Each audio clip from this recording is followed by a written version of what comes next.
జై శ్రీరామ్. హిందూ బంధువులందరికీ నమస్కారం.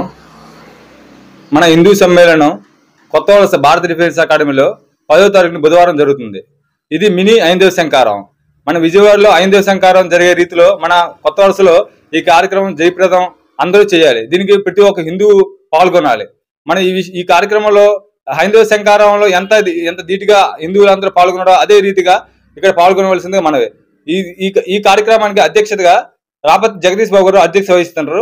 అదే మన ఈ కార్యక్రమం ముఖ్య అతిథిగా స్వామి శ్రవణ్ చైతన్యానంద చిన్నస్వామి గారు వస్తున్నారు. కాబట్టి ఈ కార్యక్రమానికి అందరూ విచ్చేసి ఈ కార్యక్రమాన్ని జయప్రదం చేస్తారు. అదేవిధంగా ఈ కార్యక్రమం 10వ తారీఖున బుధవారం జరుగుతుంది. ఈ కార్యక్రమంలో ముఖ్యంగా మనం హిందువులందరూ కూడా ఏకమై మన ఒక భావజాలాలు 10 మందికి తెలిసే విధంగా, యాక్చువల్లీ మన ఐక్యత గురించి 10 మంది చాటే విధంగా మనం ఈ కార్యక్రమాన్ని చేపట్టాలి. దీనికి అధిక సంఖ్యలో హిందువులందరూ అత్యధికంగా ఈ కార్యక్రమం పాల్గొవాలి. హిందువులందరికీ పాదవందనం మరియు నమస్కారం తెలియజేయడం ఏమనగా, కంపల్సరిగా ప్రతి ఒక్కరు కూడా, ఇది చిన్న విషయం కాదు, మన కొత్త వలస మండలంలో నిర్వహిస్తున్న ఈ కార్యక్రమం ఇది.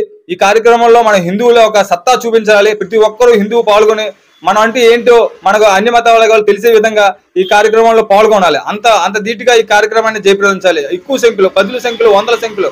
ఇప్పుడు ఆల్రెడీ మేము ఈ కార్యక్రమానికి 5,000 మంది హాజరవుతారని ముందుగా అనుకున్నాం. అయినప్పటికీ కూడా ఈ కార్యక్రమానికి 10,000 మందికి పైగా వస్తారని మేము వ్యవస్థ వీటికి ఏర్పాటు చేస్తున్నాం.